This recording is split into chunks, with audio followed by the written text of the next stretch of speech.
Video ini merupakan video lanjutan dari video sebelumnya yang membahas sejarah penetapan Hari Santri Nasional.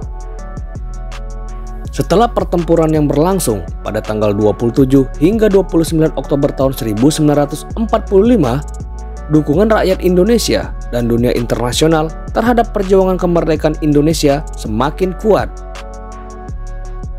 Perjuangan para santri saat itu menjadi wujud dari resolusi jihad yang memiliki nilai-nilai kebangsaan dan dapat berguna bagi pembangunan negara ini untuk kedepannya. Ini membuktikan membela negara ini adalah sebuah jihad, bukan justru sebaliknya menghancurkan negara ini dengan dalih jihad. Hal ini penting karena sering muncul ujaran di ruang publik yang rentan disalahgunakan karena penyelewengan makna jihad dan minimnya pengetahuan kebangsaan yang dimiliki masyarakat saat ini. Hari Pahlawan yang diperingati setiap tanggal 10 November terkait erat dengan resolusi jihad NU.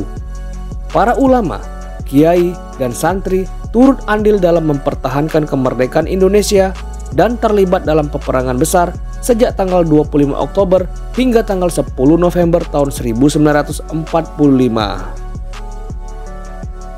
Bagi Indonesia, pertempuran tanggal 10 November tahun 1945 termasuk salah satu peristiwa heroik yang menentukan nasib kemerdekaan NKRI.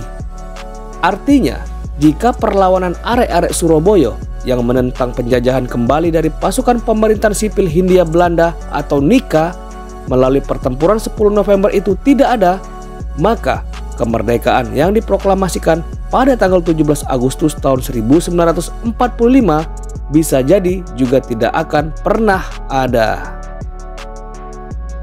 Sejarah pun mencatat pertempuran tanggal 10 November itu juga tidak akan pernah ada tanpa ada resolusi jihad di Kampung Bubutan di Surabaya pada tanggal 22 Oktober tahun 1945. Ya, pertempuran Surabaya yang melahirkan Hari Pahlawan tidak akan pernah ada jika tidak ada semangat juang dari kalangan santri atau umat Islam yang didasari oleh resolusi jihad pada tanggal 22 Oktober tahun 1945. Oleh karena itu, Hari Pahlawan dan Hari Santri merupakan bagian dari catatan sejarah yang satu paket. Makna satu paket untuk Hari Pahlawan dan Hari Santri itu ialah semangat kebangsaan dan non-sektarianisme harus didorong lebih kuat untuk melampaui gejala primordialisme yang bisa kapan saja mengancam bangunan kemasyarakatan, kebangsaan, dan kenegaraan Indonesia. Sejarah bangsa ini mencatat peran santri dan umat Islam di Indonesia dalam merebut kemerdekaan cukup besar. Tak hanya pada pertempuran 10 November tahun 1945.